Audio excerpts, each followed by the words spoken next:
how to make your food taste better for less.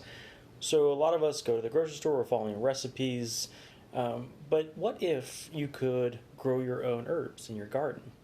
The problem with growing your own herbs in the garden is sometimes you got winter seasons, you've got dry seasons, you've got periods where the herbs aren't ready. So we can preserve those herbs. We can buy them fresh from the grocery store, the farmer's market, or we can grow them in our backyard. But we need to know how to store this stuff. So you can dry your own herbs, saving you not only money, but then you know where your food comes from. Your food tastes better because it's fresh, it's preserved by you, so you know the process. And it's all around just better tasting food and saves you money because buying fresh herbs from the store is pretty expensive. So first off, you need some kind of drying rack. You can use a pizza pan, you can use a string attached between two walls. If you want to go really fancy, you can get your own drying rack. Some people use hangers on shower curtains. Either way, you can just have something to hang something from. The location is preferably a warm, dry place. The laundry room works well, not if you're using really scented stuff though, it can kind of aerate the herbs. Over the oven, sometimes a decent place.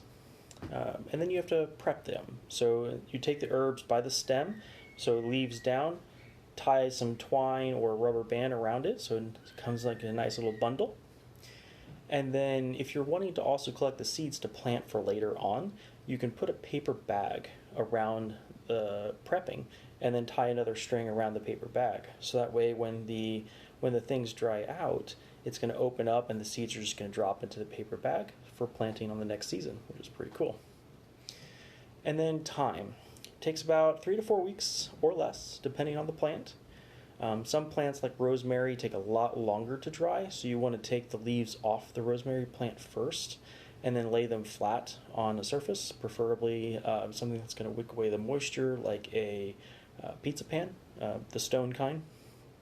If you don't have anything like that, you might want to put some paper towels or something underneath it to wick away the moisture, but that one takes a lot longer.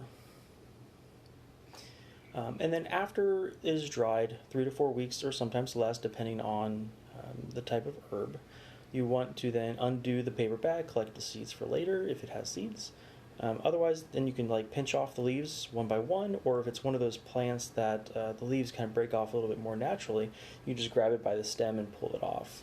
One tip I saw was you can use a pasta strainer, and then you take the stem, put it through a little, grab it up from the other side, and then pull it off, and then all the leaves kind of stay within the strainer, which is kind of a neat trick.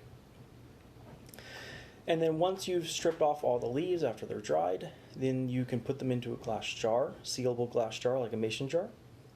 That way the glass doesn't interact with plastic. It can have interactions with the plant. So the glass makes it preserve a little bit longer.